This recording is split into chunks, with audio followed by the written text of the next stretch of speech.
Why is a rush to judgment a pejorative? Why is it a bad thing? Because, I mean, when you rush to judgment, you're more likely to screw up. Because we have to have little miniature trials anytime we're to discern what's true and what's not. Why I try to be gentle with people is because I think that sometimes somebody can hold an evil opinion without being evil themselves. Why did you choose to go to law school? Going into law school, I thought that I wanted to become like a death penalty defense lawyer, especially because a lot of what they do isn't really arguing guilt, or in a sense it's arguing like, hey, my client did a bad thing, but don't kill them. And so I thought that was interesting.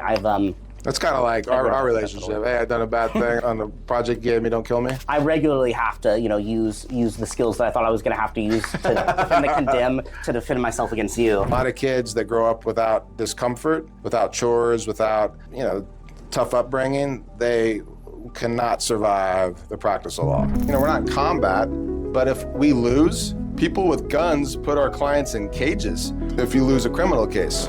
What I find interesting is you chose this path, you've got this family background that's inclined towards law. I'm sure the origin story for your interest has to do with the influence of your parents. Why did you choose to go to law school? Yeah, and I was gonna say, I'm not gonna jump ahead and start talking about like how law school was compared to my expectations, because that's a huge topic I'm excited to get into. But why did I go to law school? So, I graduated college, like undergrad, really early. And so... Like you guys had you walked like at 6 a.m. or you graduated like months early? Actually both, except that I graduated, kind of years before most people do. I graduated when I was still 20, so. How'd you pull that off? Well, so I had I skipped a grade when I was younger, and then I had a lot of AP credit going into college. Was it like you were going to class and you went to the wrong classroom and it was all of a sudden like, oh, this is 4th grade, little Austin, we thought you were in 3rd grade. You're like, nah, or is it like you took some test, or did mom say, like, how does that happen? That seems like a move that I would do, right? Just show up to the wrong class and be like, this is my life now. That's how you got hired here. It's like, how long before we noticed that you were in that office? You're like, yeah, I remember, I'll never forget, my 5th day here when you introduced yourself and we're like, can I help you? Yeah, that was a great day.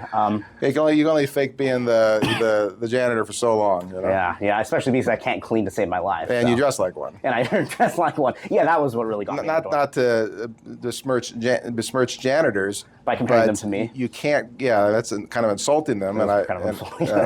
So my apologies. But we're working on your wardrobe. Yeah. It's an evolving thing. It is. Yeah. Yeah, you're looking pretty sharp today. Thank you very much. Yeah, I did this time myself. Full Windsor or double Windsor? Well done.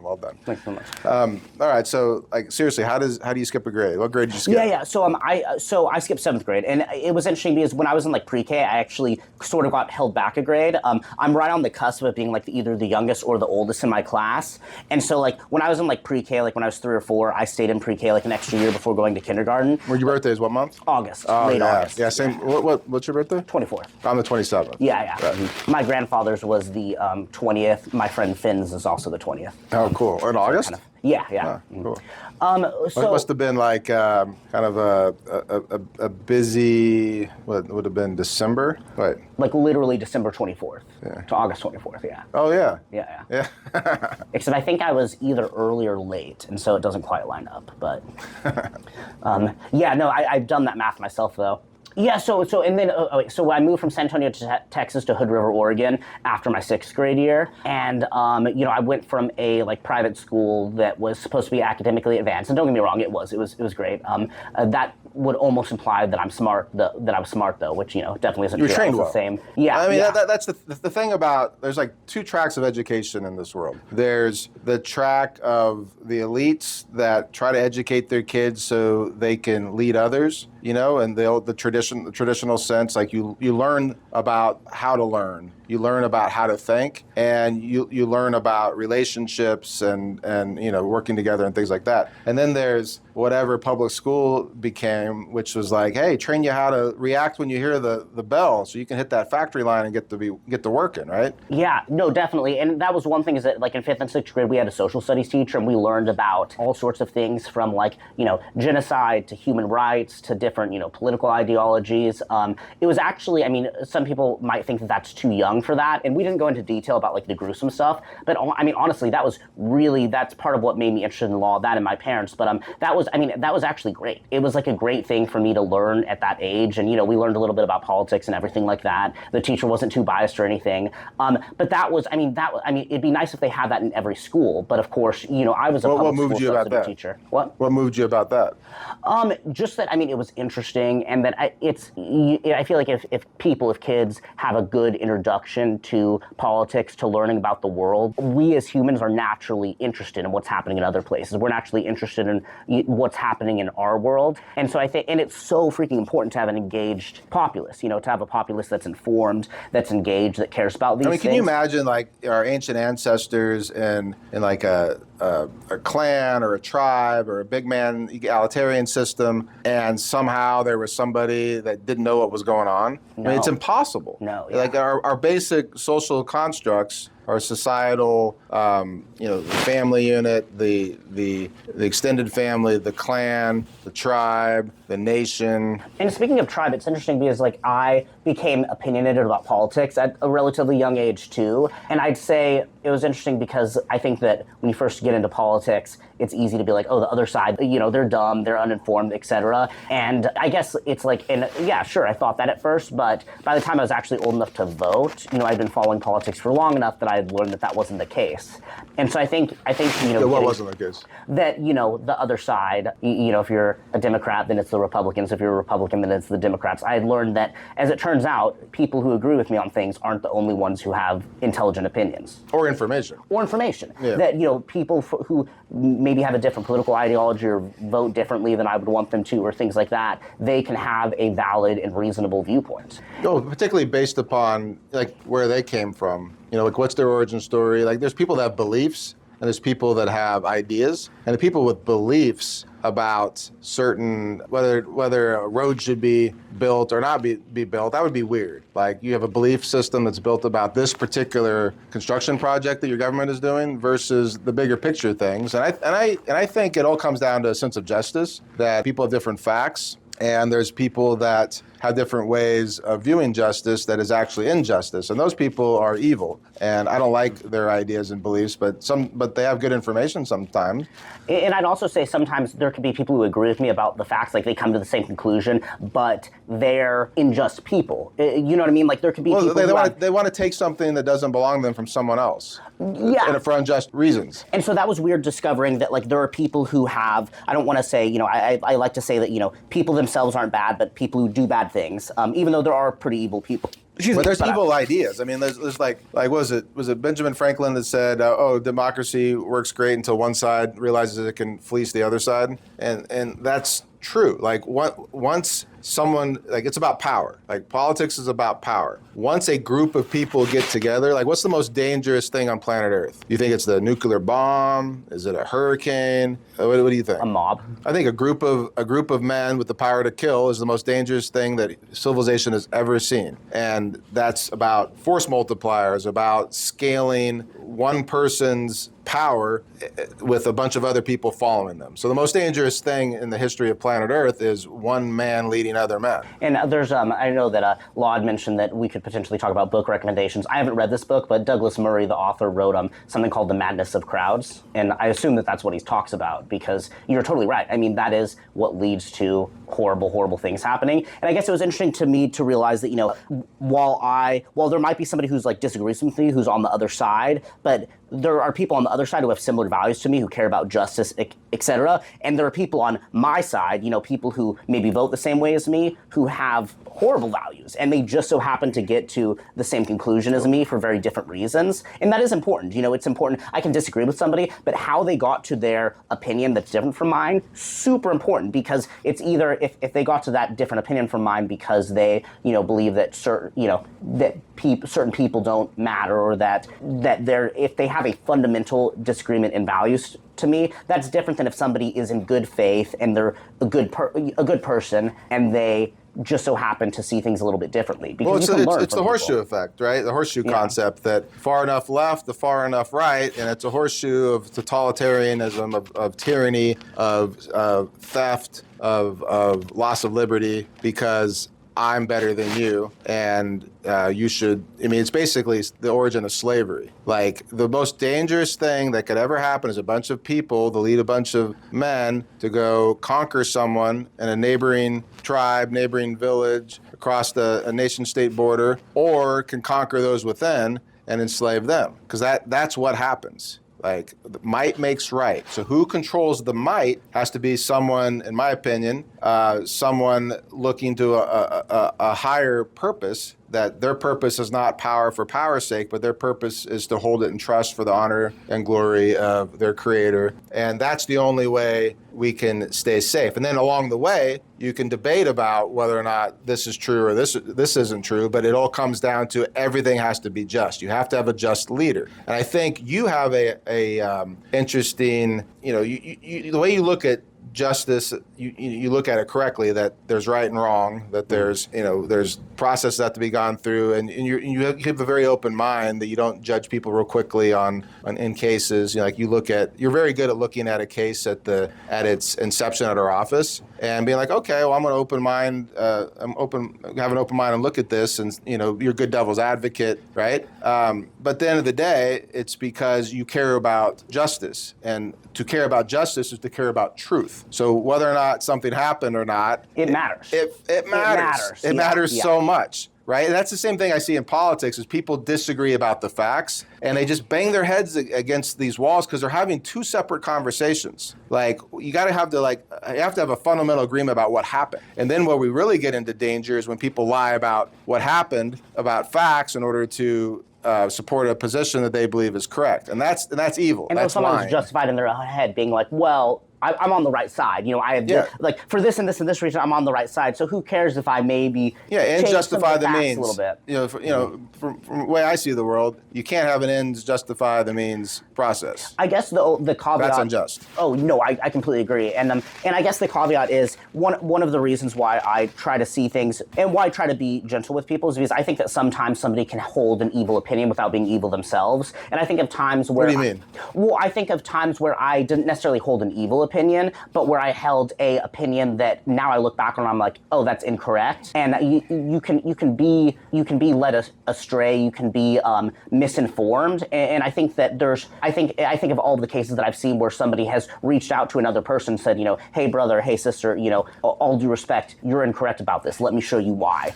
And so I think that somebody can have, I think that somebody, for an example, I hear cases about, people who hate people from a racial group or a religious group or something, and then they actually learn more. Something happens in their life, and they go, "Oh my gosh! I was wrong." And they very much turn from somebody with a despicable belief into somebody who's not only doesn't have that despicable belief, but somebody who's a light. People, you've heard the concept of rush to judgment. Why is a rush to judgment a pejorative? Why is it a bad thing? Because when you rush to judgment, you're more likely to screw up, and you're more likely to make a judgment without all the facts, with the wrong facts, or without properly discerning which facts are true when you have two contradicting viewpoints. So basically, a rush to judgment is not giving due process, not giving a fair shake at the truth. You're not giving it a fair fight, because we have to have little miniature trials anytime we're to discern what's true and what's not.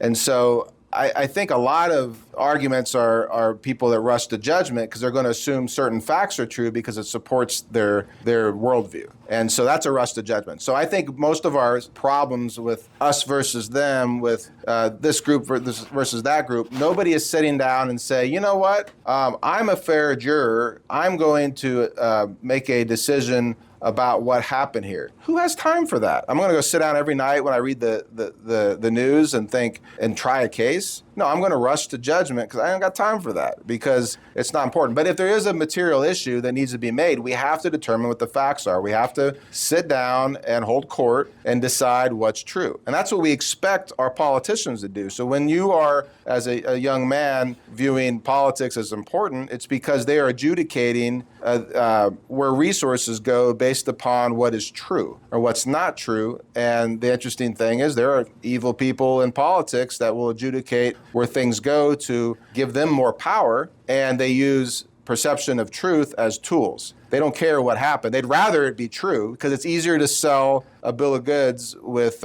true facts, right? But they'll take the wins where they can. Or, even have a kernel of truth. Like they start from a true premise and then spin it and spin it and spin it until eventually you're in a downright evil position. I mean, I think about one that we've mentioned before is, the Treaty of Versailles. It was wildly unfair. It ended World War I. It was wildly unfair. It placed all the blame for World War I on Germany, and which isn't a fair or accurate reading of how World War I happened. It'd be classic, if these were individuals and it was a family, yes, it would be classic scapegoating. Yes, but the thing is that, and then obviously Hitler took that kernel of truth that Versailles was absolutely unfair, and then he spun it and added a whole bunch of lies on top of that, which led to absolute evil. And so I think that's why, and so, I mean... Were you interested in history as a kid? Yeah, definitely. My dad's a history professor, so... What does he specialize in? American history. Okay. Mm-hmm. Like what like pre-Civil War, World War II, like what? Kind of all of it,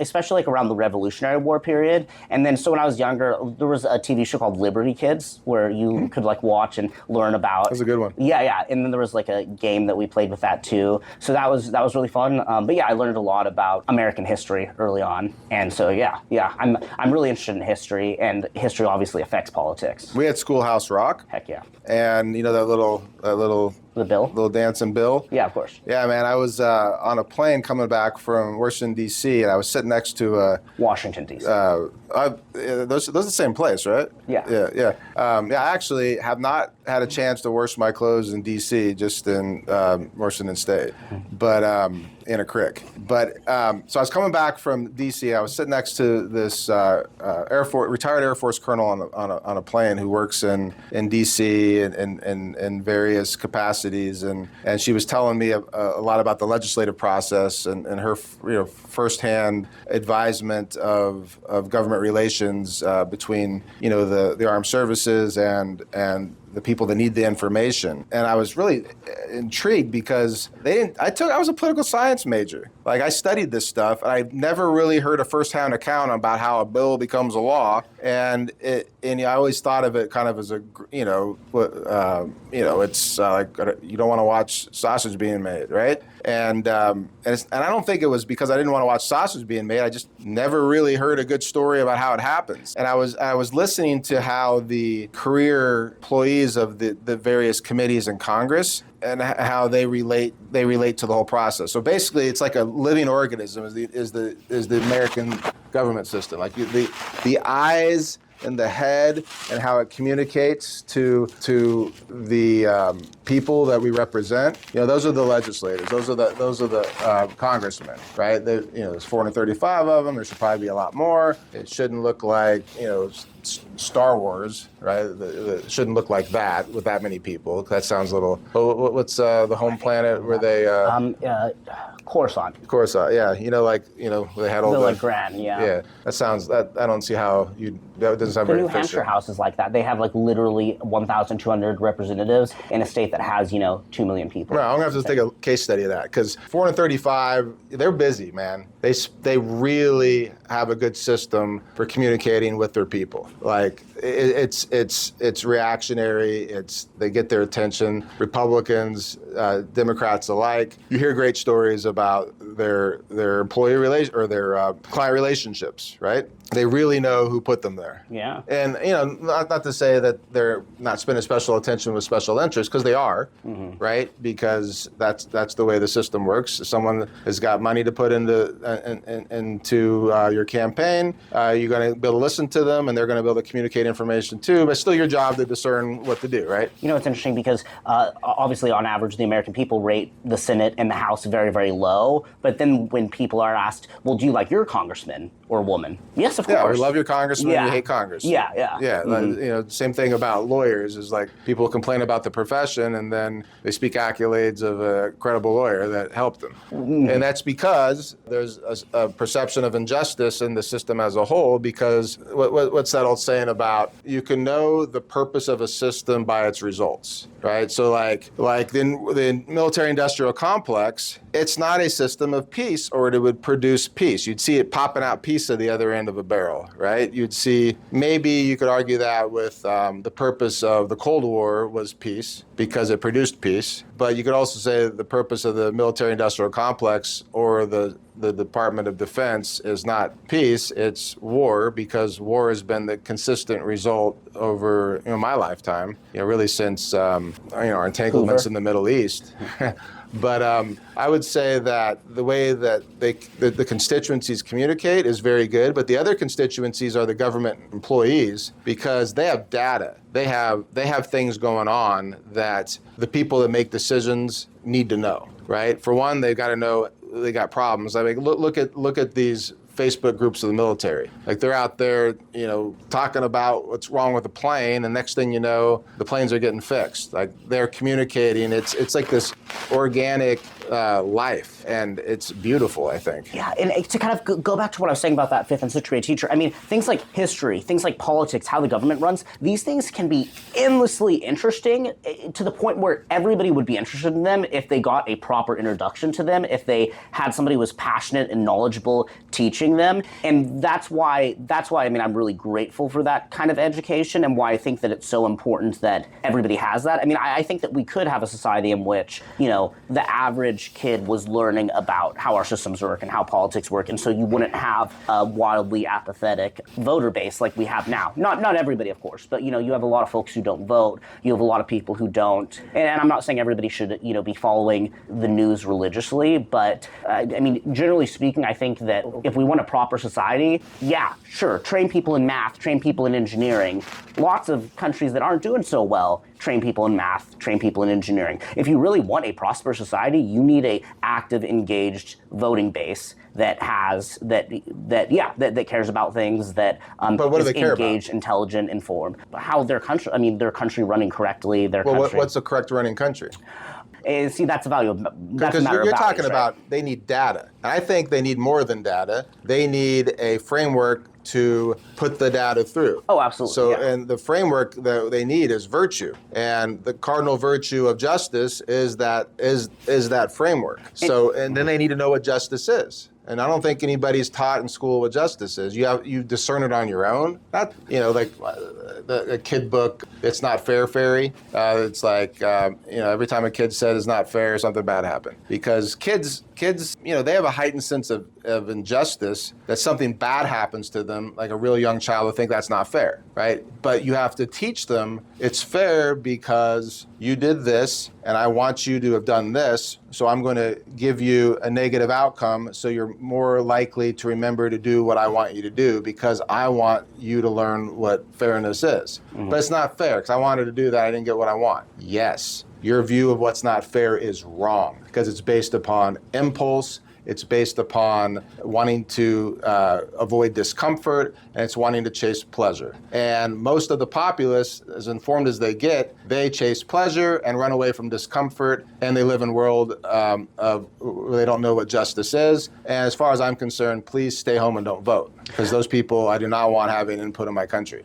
And that's why, I mean, I did mention, we also learned about things like, human rights and about, genocide is one of the many things that we learned about. Because I agree, you have to have virtue, because otherwise, it doesn't matter how much data you have. What virtue signaling about genocide? Genocide's horrible. Everybody knows that. Like, congratulations, leftist people. You think genocide is bad. Now we're going to disagree about if genocide is happening, because there's apparently a disagreement on both sides of all sorts of issue about what's going on in certain places of the world. And I don't even feel informed enough to render an opinion. But I see opinions all the time online. It's not that I don't care about what's going on in Gaza. I haven't spent the time to put on a case, a steel man case on both sides, and do the research to determine beyond a reasonable doubt who's in the right. But I don't have time to do that. I think one of the things, learning about genocides and things like that, at the very least, one of the lessons that you can learn from that is that people who are saying, on either side, who are saying, all Gazans are evil terrorists, or all Israelis are evil, settlers. I think that learning about genocide and learning about how those things happen and about how horrible they are, at the very least, maybe you could have an informed populace that knows just by default, okay, the people who are dehumanizing an entire group, they're wrong. we know that they're wrong, and so we may not know, they might not be able to be informed enough to, say beyond a reasonable doubt what should happen, but at the very least, they can reject the dangerous extremes on one side or the other. Because I agree, I think you have to teach virtue, I think that you have to teach about what justice is, but I guess what I'm saying is, to an extent, justice comes naturally to people, at least in our society, and so I think that kind of cultivating that and teaching people about morally wrong things that have happened and are happening, I think that can lead to a not only more informed voting populace, but also one that is more that can guide their institutions towards justice. I think one of the problems with starting at the macro level of the most egregious wrongs and have your entire value system being on, is it bad to exterminate a population? Yeah. I don't know. Is it bad to steal from your neighborhood 7-Eleven? Is it bad to cheat on an exam? Is it bad to cheat on a loved one? Is it bad to sleep around? Like, we're not asking the most basic questions of what's just and unjust, and we're trying to accept the opinions of people that don't even think about injustice in their own lives to tell me how to run a country. It'd be interesting to see what we started with, because I know that we didn't start with genocide, because you're right. I mean, that would and also, if you just learn about the extreme examples, you might try to compare everything to that. Which I don't know. Everybody's Hitler. Everybody's a Nazi. Exactly. So exactly. I wonder why that is. It's because we're fixated upon what the bad shit other people do, and we don't, oh my God, we have to talk about Jordan Peterson, clean your room. I mean, yes, that's a pretty good point he makes. I mean, when he was coming up as an intellectual icon, very simple first rule is clean your room. Okay, you're going to go try to change the world and you're going to try to stop global warming. Have you cleaned your own house? Is your house in order?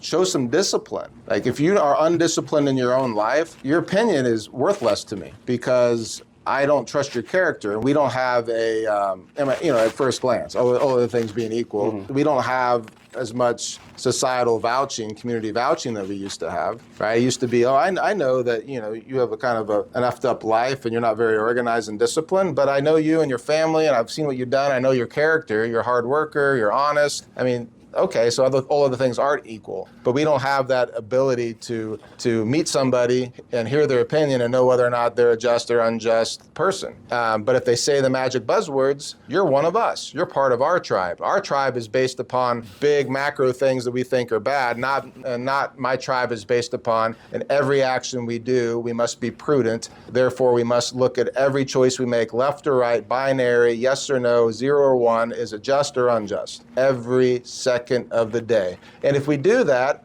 here's another cardinal virtue. That's called fortitude. That, we're going to persevere of being just in every action we do. And when we do certain things, we're going to show temperance in them. We're not going to be hyper-focused on one thing or the other, because that would be intemperate. And I guess what I'm coming to is we don't teach the cardinal virtues. We don't do virtue training of kids. We expect kids nowadays to divine how to behave on their own. And I feel like that, not only at home with my parents, but also I feel like when I was even younger, preschool, kindergarten, a lot of what you learn is, or at least a lot of what I learned was virtue. You tell the truth, you share with others. Well, you got in trouble for being a little shit, and you got rewarded for doing good things, and you watched your parents model good behavior. Not everybody has the luxury of two just parents. And that's one of the problems in civilization right now, is the people out there running around saying this is how the world should change. They have no mental model, no framework of what a just leader should be. And, the patriarchy's evil, because, the little micro patriarchy that I'm familiar with was a real shithole. I was treated unjustly by an unjust man, an unjust father, an unjust spouse, an unjust stranger, right? So, yeah, my worldview is different. So if we're not teaching that there is a sense of justice and the way a just man should behave, and we're not told, hey, do this, don't do that, because, we've got people that are just letting us raise ourselves, that makes it really hard to have a framework for how to live a personal life. And then you got a whole generation of people running aimlessly through the world, listening to this manosphere leader, this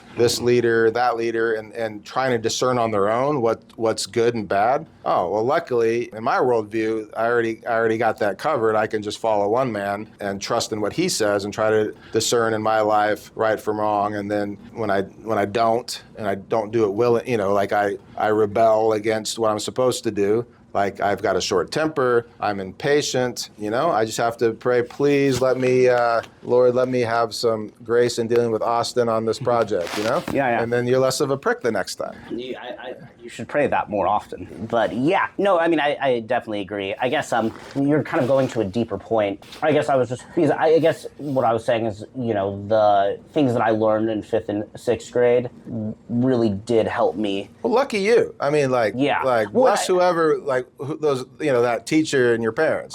Yes, but I'm also saying that I think that you could have that on a larger scale. And then I think that, on a that larger should scale, be. what's that one story about the California teacher who was like the best teacher, and he turned all these kids around into great math students, and then he got fired because he was just really good at his job, and the union sort of kicked him out because he was just. It turns out that it was the teacher that was the magic trick. And maybe can you train the process? Like, can the state of mind that teacher had that was superior to other teachers, can you create that process so it's not just the great man theory of mentorship? I mean, what was good about that teacher?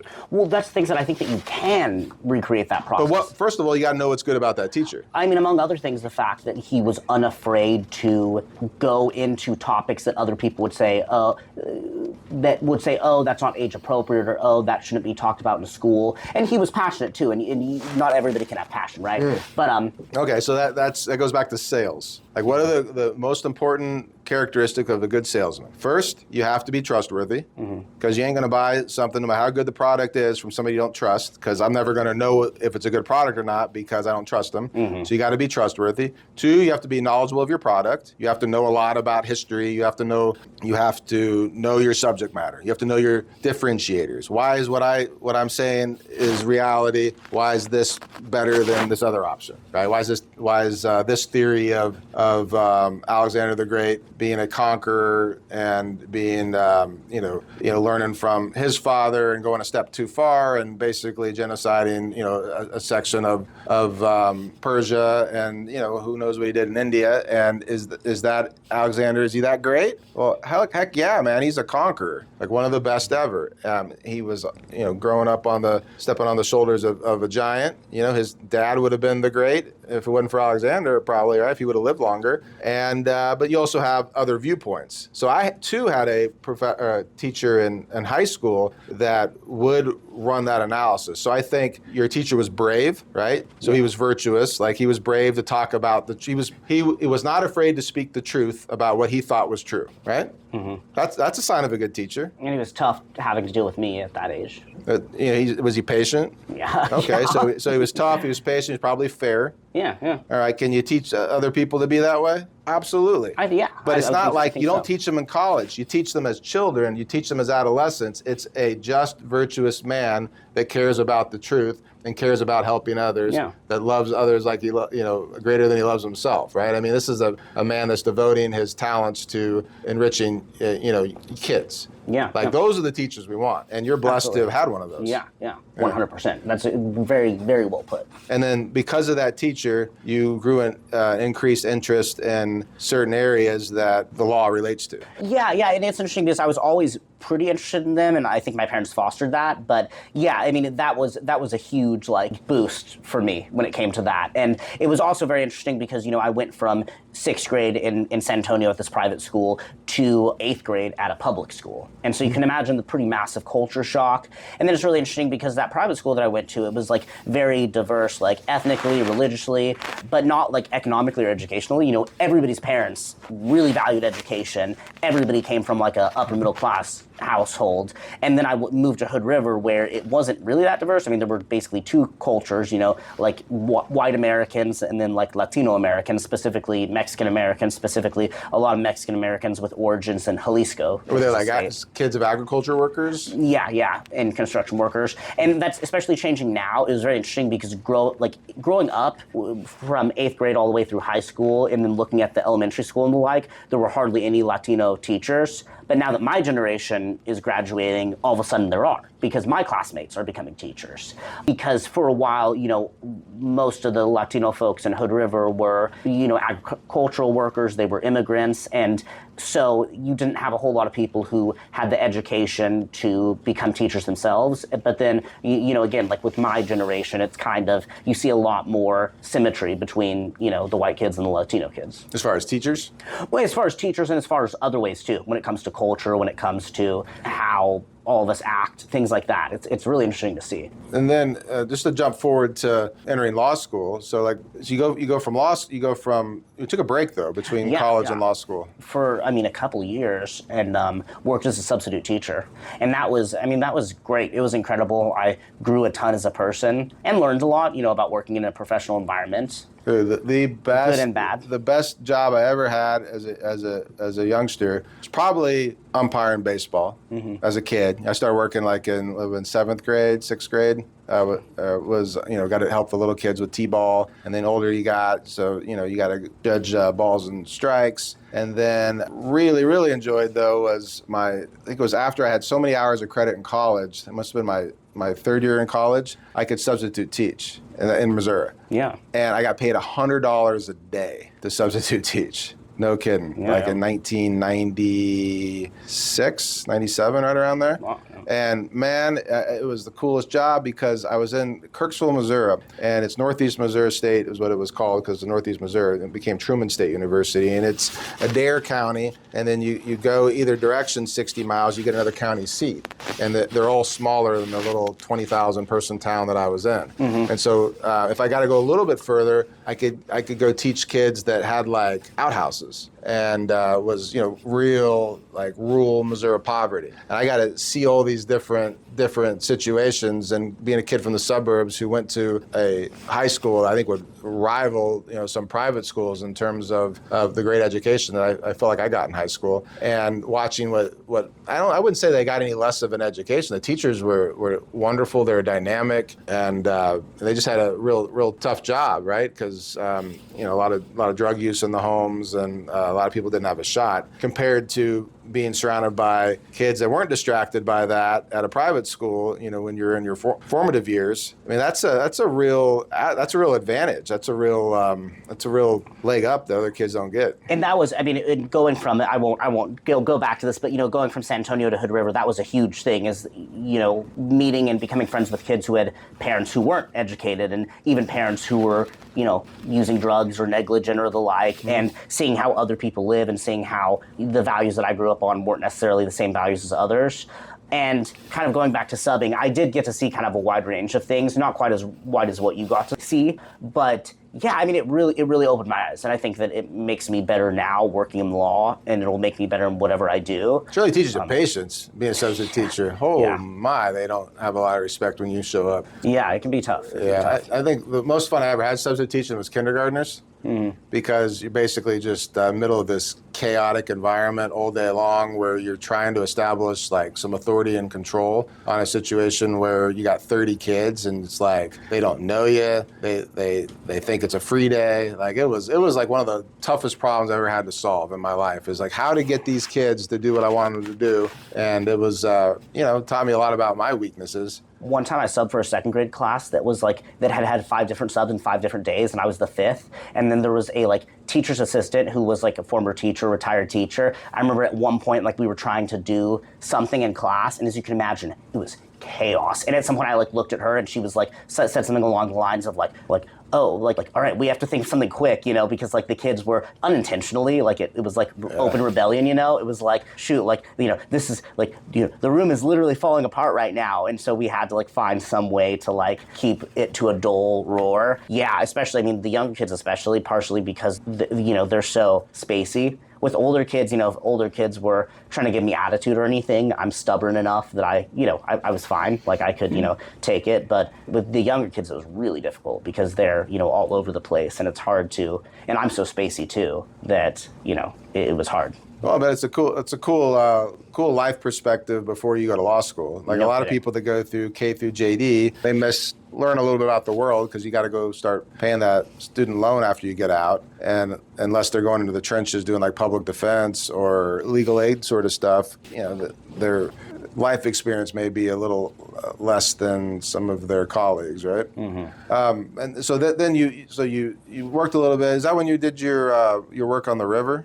Yeah, so that was actually during COVID when I was working on the river in the windsurfing kiteboarding place. But I did all sorts of other things. I actually picked up some shifts as like a custodian, as a janitor. I worked at a horse ranch for a little bit. I ran a summer camp, all sorts of things. It was really cool, actually.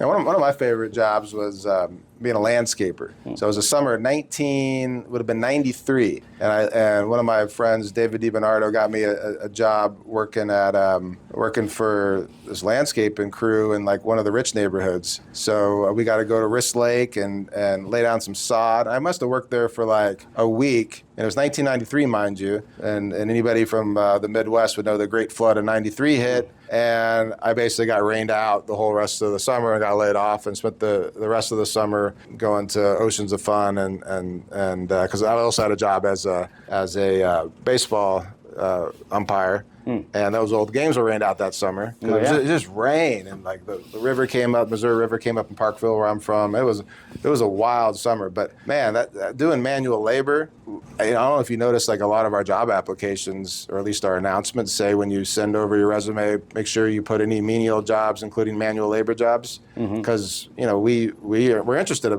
that at the law firm, because people that work manual labor know a lot of things. And a lot of kids that grow up without discomfort, without chores, without, tough upbringing, they cannot survive the practice of law. Like, you've got to be tough as nails and as a trial lawyer. A lot of discomfort. Yeah, I mean, you're always in discomfort. You're always in like imposter syndrome. Do you know everything? Oh gosh, I don't know everything about the facts, about the law, about what to do next. Which is why we have at our law firm like the hive mind with big teams, so we can all rely upon each of our interesting life experiences and traumas to help run a theory of mind over the adverse party, the accuser, our client, to try to piece together what we think is the most likely story that happened, right? Like, why did they do this? Oh, they were motivated by this. Well, why were they motivated by this? Well, there must have been something that happened that caused that. And then you can go run the investigator down that rabbit trail to see what happened, right? And then after, while you're in law school, what were your vision about what jobs I wanted? Yeah, so I mean, it was interesting. It shifted a lot, because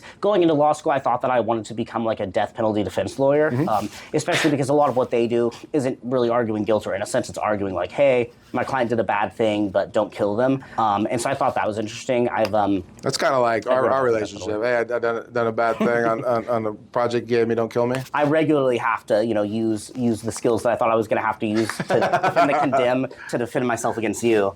That is, I mean, that's a great point. You're very clever in that respect. Oh, thank you. You're still walking around on 2 feet. I'm still walking around. Yeah, barely a limp. Everybody really likes you here, and everybody wants to come to your defense, and everybody wants you to succeed. And they want you to succeed in the most comfortable, least adversarial way. And what the non-lawyers don't understand around here, we're not raising children, we're raising ferocious trial lawyers. And ferocious trial lawyers that don't make mistakes that cause loss of liberty or loss of money or wasted time and effort and inefficiencies. And it's a very, very serious job. And it's charming that everybody wants to come to your defense, but we're going to keep raising you the hard way, because that's the way we were raised, out there in the trenches. And that's why we're formidable, and we're still standing while so many trial lawyers don't make it, right? There's a lot of gray-haired trial lawyers, and there's probably even more gray-haired former trial lawyers, because their hair turned gray quickly, as mine did. Yeah, and I was going to say it's tough to know. I mean, I have to imagine it's like raising kids when it comes to this. And then sometimes I felt like, okay, like, you didn't have, like, not necessarily even you, but, you or Frank, in my head, I've been like, all right, they didn't have to be that harsh. Like, I couldn't have known that, etc. But then other times, like, a lot of times I'm pretty, like, grateful, when you, like, immediately turn to me and are like, all right, Austin, what day did this take place? Okay. What time did it take place? Okay. When the alleged victim claimed that he grabbed the tree, how did he describe himself? You know what I mean? Like, when you ask me those questions, a lot of times I feel like the trial by fire really does help me. Again, some of the times I'm like, hey, come on, I couldn't have known that, but it's hard to say. Here's the thing. I raised my kids like I wish that I would have been raised. And I was raised very well. But you go through and you think, okay, well, how would I have done things differently? You always want to have a better than the last version, every iteration of something. Yeah, right? yeah, exactly. And so for raising kids, the way it should work, we should get better as a civilization over time by learning from our mistakes of others Keeping and by the good modeling, and then- by modeling the correct behavior. And same thing with practice of law. Like I try to look at what do I wish I would have known, and man, the stuff that we're teaching you, we had to learn the hard way. And the reason we remember it is why? You learn the hard Because way. we learned the hard way. So you got to have a little bit of pain to have some of these core memories in the practice of law that if it's not remembered in the midst of battle, you don't die, you don't physically experience pain, but your client experiences great pain because a mistake was made. I see mistakes all the time at trial. I see mistakes all the time opposing parties make, and we capitalize on them and we destroy them when they make those mistakes. Like this is. I mean, we talk about the art of war a lot around here. And in fact, there's a picture of a wall of a sculpture, and the little engraving underneath says, "Sun Tzu's The Art of War, an ancient Chinese litigation manual." And it's because there's obviously lessons to be learned from metaphorically. But if you really think about it, we're not in combat. But if we lose, people with guns put our clients in cages. If you lose a criminal case. If you lose a civil case and you say, "Nuh-uh, judge, I'm not going to do it," people with guns will come and make you do what the order or the judgment says. They'll take your kids. They'll seize your assets. They'll seize your property. They'll kick you out of the building you're not supposed to be in. And it's injustice. I mean, even if it's losing in a civil case, it's injustice. Well, what you don't want to have is a client losing because all the facts didn't get told, or all the tools that could have been used to get the facts needed for trial weren't accomplished, or things came into evidence that are against the rules, and the rules exist because you don't want unfair things coming in. Like, that's the rules of evidence are a codification of what a fact finder should hear to make a just decision. It's a beautiful thing. We don't treat it like we don't give it the respect it deserves, right? Like there's these certain assumptions that, okay, hearsay. Well, why is hearsay such a big thing? Well, because it wouldn't be fair if someone came in and said, somebody said this, if I don't have a chance to confront that person and find out if what they said is true. Like that's just not fair. And it's interesting because a lot of aspects of American law, I can see in my mind's eye, like just how brilliant and just how well it works, at least when you have to, at least when this is basically like, I can kind of see the beauty and how impressive some of the aspects of our legal system are. I don't quite have that like image of the evidence code. To me, it's still a lot of rules. I'm sure it'll develop over time. But like I always preach on the fact that when I was a young lawyer, I would sit at home at night and I read Kirkpatrick's treatise. Laird Kirkpatrick, a great man, was a dean at the law school. Can I imitate for the cameras? Can I imitate you real quick? What's that? Pretend like I'm Mike.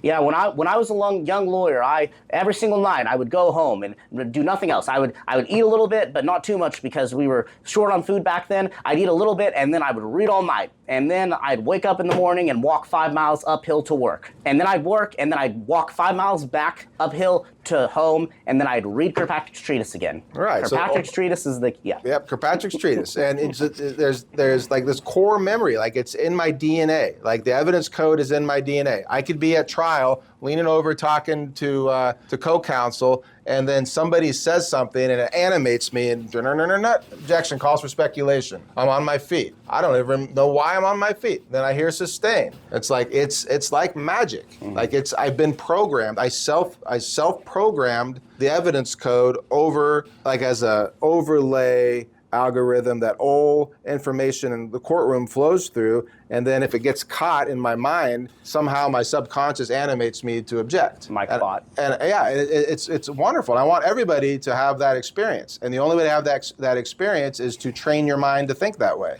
is to go to trial and work those muscles out, right? And I think it's worth noting, what you were saying about learning the hard way and about how trial it's combat, it's war. I mean, it's also literally what I asked for. Like I wanted to learn from the best, and so and to be the best that I could be. And so some of the things, about him, I didn't think I'd hear, "I won't be gaslit" yelled at me. But you know what I mean? Like, yeah. like a lot of the tough practices and stuff are things that I very much wanted. You know what I mean? We don't want you to have to go to trial and mess up and learn the hard way.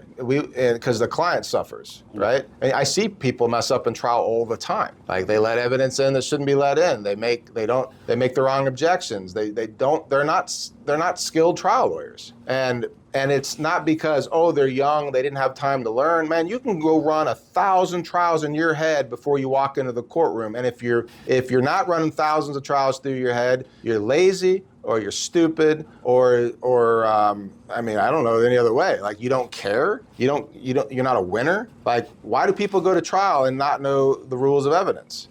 Maybe it's because they had poor leadership and poor mentorship, and nobody ever told them, and nobody ever shamed them when they didn't know the answer. You know, that's what I think, and that's why we're training trial warriors, not people that just hold briefcases and go in and give constitutionally minimally satisfactory representation. That's what I envision for the perfect law firm, which we'll never have, but we will aspire to be. Will be people that know certain things and know how to think about certain things in a way that if you think about them that way, it has an output of ideas that can be novelly leveraged for a client's benefit in the pursuit of justice. Mm-hmm. That's what I envision for a law firm. Yeah. You started practicing law last year in law school. You were practicing law in law school, and you saw some things. You saw courtroom things. Like what did you learn in court doing these clinics that you wouldn't have otherwise seen in law school itself? Things about a couple of things. When it comes to timing, it can be weird because I remember that in the criminal defense clinic, I thought that everything was an emergency that we needed to do right away. And I remember that the person, the mentor, the supervisor was kind of like, he had a lot more patience with certain things and not with others. Like he knew that if you were having a 35-day call, you didn't have to have every single fact ready. You didn't have to, there were some things that you absolutely needed to have, but you didn't need to you have everything ready by 35-day call, for an example. And to be fair, I just didn't know what 35-day call was. And so I didn't know what to have going in there. And then other things like things that can go wrong. That's a huge one. The one trial that I did a family law trial and we won, but the witnesses who were so, to use a big word, verbose, who were so talkative, who were so convincing when I talked to them one-on-one, when I interviewed them, all of a sudden they were in court and they were nervous. They kind of froze up, and I found myself being like, oh shoot, I have to ask more questions to get that information out of them that they were readily throwing out there earlier. And then other things like just being prepared when it comes to exhibits and things like that. You can, and this is something that you preach a ton, but you can never be too prepared going into trial. You have to have everything right there, everything ready, have a pocket memo in case they try to pull, X move, have a, motion in case they try to pull Y move, just being so prepared for every single possible scenario. And that's just like when they were back in must have been the late 80s, you started hearing about mental imagery, like Michael Jordan and mental imagery. He envisions 1,000 times the same thing, and when you go into battle on the court, it just happens. And that works for sports, right? And it works for martial arts that you do. It doesn't work for this office though. I've ran through my head 1,000 times. Austin, you're really great. You can have this office. Austin, you're really great. You can have this office. You saying that, and you haven't said it yet. So. Well, keep saying it to yourself. Speak it into existence. Mm-hmm. And then you got to think, okay, this is the result I want. What moves do I have to make in order to cause that ultimate result? And well, around here, the way you become a winner is you're a winner. And you win, and you figure out ways to win. Because I think a lot of times people are trying to find a lawyer, and they're thinking to themselves, "Oh, it's a services industry." And I think a lot of attorneys sell it as they're selling a service, and that's in part true, but I don't agree with that. You're trying to sell a result. Yeah. The result is. The clients don't want to just know, I have a lawyer that knows the rules. Oh, my lawyer is the smartest lawyer. Okay, is your lawyer a winner? I was going to say, I could go up there, you could go up there in a trial and just twerk the whole time, and if that gets a not guilty verdict, that's perfect for the client. You know what I mean? Well, look, there's the framework of what you can do, and you need to do everything that you can with the tools you have available to tell the truthful story that best conveys the information necessary for the fact finder to make the decision that you want them to make. And so it's not a services industry, it's a product industry. What we're selling is a result based upon a superior product. That product is that we craft, that we make, that we custom make for the client is the story. It is the words and symbols, the visual information and the information they get through their ears that makes a fact finder say magic words. Not guilty in the case of a criminal case. What words and symbols can I put in front of somebody to program their mind so at the end of this process they animate like me when I jump up and say objection, they say 2-word verdict, not guilty. And I think that there are some subliminal things too. I was thinking about this just now. To those who are watching or listening to this, they might not have even noticed it, but I'm noticing sometimes I'll end my sentences with, do you know what I mean? Or in kind of as a nervous tick, and I'll also sometimes say, I notice that's something that I've noticed about your speech patterns is that you communicate things obviously very, very well with I haven't noticed any verbal tics or any awkward pauses. I think I say a lot. You might. That might be something that I haven't noticed, but...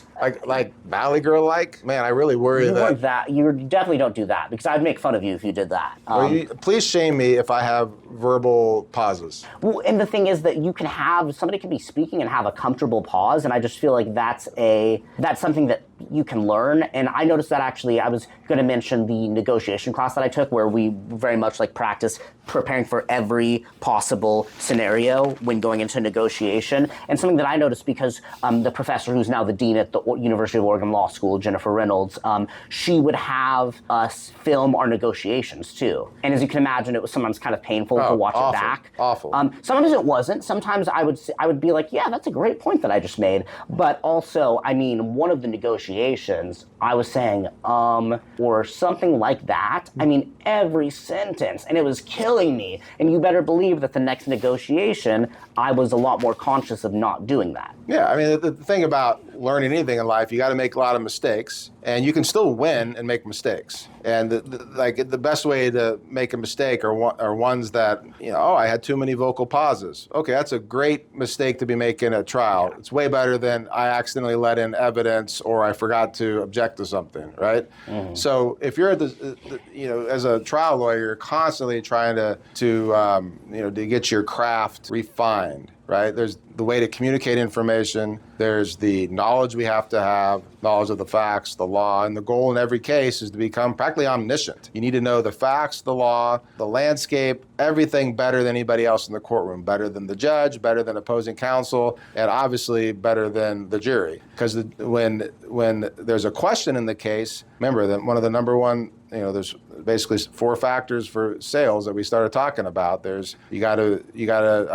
know your product, right? And you gotta be trustworthy. So the way to be trustworthy to a jury is to not say things that you can't deliver on later. So if every time I object, I'm getting overruled, or every time I introduce evidence, I'm getting an objection that's sustained, I don't convey trust to that jury. So if there is a time where I anticipate that there's a possibility I'm going to get an objection, and I really think I'm right, and I think there's a good chance that the judge is going to rule against me, when the judge rules against me, the jury has to be like, oh boy, I don't know, that judge is wrong. Because objection, counsel, and you pull out, Your Honor, I briefed this, and you give that perfect, succinct answer, and then you lose anyway. Well, it's not going to be because you're not prepared or you're trying to pull a fast one. The jury's going to see it as, oh, he lost that because just differing opinion, and the judge made a decision. That's a judge's job. Mm-hmm. Yeah, you can put a noble, honest, intelligent effort forward and then lose, and that's way different than you trying to pull a fast one or you. Well, it's not people pulling fast ones. It's people that didn't properly mentally model the scenarios in their head and try the case 1,000 times before they got to court. Like, if you have anxiety as a practicing lawyer, you have a superpower. If you're sitting at home wondering, oh my God, should I have done this? Should I do that? What's next? If you can control it in a way that doesn't give you sleepless nights and